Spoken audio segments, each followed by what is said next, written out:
Alrighty, so we're here with Nathan Clarke, coach of the Wilston Grange Gorillas. How you doing, Nathan? Good, mate. How are Things you? are going all right? Yeah, good. Going good. Always pays to say hello. Yeah, thank you. Hello to you too. And you're driving the guys pretty hard tonight? No, more than usual.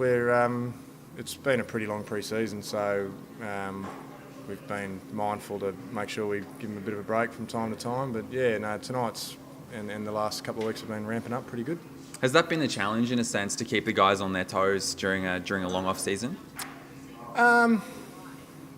You'd think so, but it's been, I guess, the new clubhouse and new coach coming in, so a lot of guys are keen to impress and excited for the year ahead. So it actually hasn't been that much of a challenge, to be honest.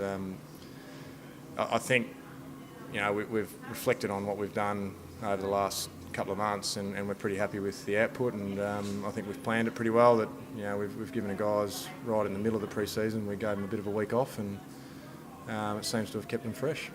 And so, what's the preparation been like in the off season? What have you guys been working on?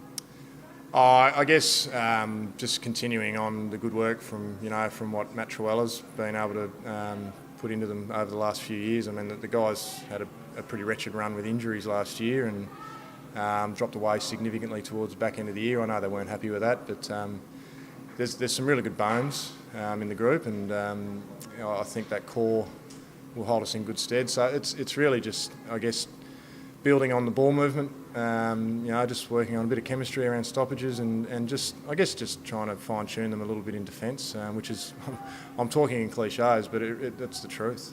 So you mentioned last year there was a couple of problems with injury, but that would have given some opportunities for some younger guys. Yeah, absolutely. Is that? Do you think you're going to see the benefit of that this year? Oh, absolutely. In fact, the last 3 years, Matt and the whole club have been wonderful in the way they've given opportunities to young guys and not gifted them games, but certainly developed them and promoted them when they could. And I think we're hopefully in the next year or two we'll see the real benefits of that. Now there's been a little bit of work in the recruiting space off season, I gather. Yeah, a lot of it was done before I got here. I mean. Maybe a lot of people don't know, but as a few people that would know, I was sort of well and truly happily retired from coaching. In fact, I was even trying to help the club find their next coach. But when it didn't sort of come off, being my old junior club and my old man played a couple of hundred games here through the 70s and 80s, I threw my hand up and said I'd give him a hand. And I couldn't be happier, and the club's done a great job getting some good players. Harry Milford and George Hannaford from UQ, and a couple of other guys have just sort of lobbed on our front door, which is always nice. I think we've got a good squad. And the talk has been a little bit around the facilities as well. You must be pretty pleased with what's about to be unfurled here. Yeah, we must be only days away from having it all opened up and ready to go. I know they're turfing and putting concrete down, so that's a good sign normally that we're pretty close. And it's exciting. It's nice to be back at the club personally for such a monumental occasion for the club, and it's been building for a long time. Guys like Peter Butler and Kenny Hall and just some great club names have been putting a lot of time and effort into this place. Not to mention guys like Brett Gillette and others. So I think it'll be a good opening to the season, and hopefully we can play well. And come those early rounds that we're talking about now, who are going to be the senior guys that we'll have our eyes on? Obviously, Steve Britton. He's retained the captaincy for a reason. He's well respected amongst the players and just one of the great players of the competition.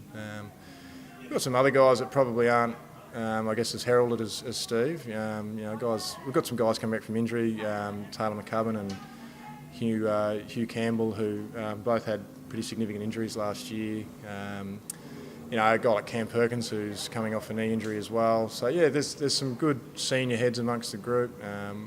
We've recruited Mark D'Souza, who's he's come from the Essendon football district and football league, I should say, and he's just a wise old head and just knows how to play. I really think we've got a good mix of older players and some good youth. And in terms of the style of footy the Gorillas are going to be hoping to play in 2017, what can fans expect there?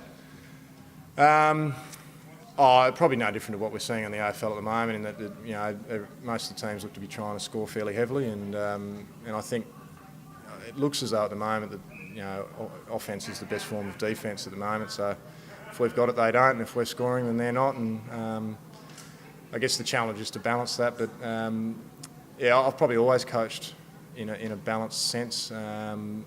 But yeah, there'll definitely be, I think, some exciting ball movement and scoring opportunities. So who are some of the guys you'd be hoping to snag a few goals down there? Well, the other one, Declan Bevan's playing with us again this year. He was with us a couple of years ago, and he's been up at Aspley on the NEFL list the last few years on and off. So he'll probably play mainly forward. Harry Milford is, I reckon, one of the better small forwards going around in the competition. We've got a host of young guys that are coming through.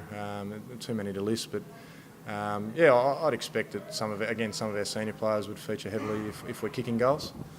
Absolutely. And some of the younger talent? I mentioned Harry. He's only young, but just some good young players that are coming through from within our junior ranks. Guys like Danny Conway's had a fantastic pre-season.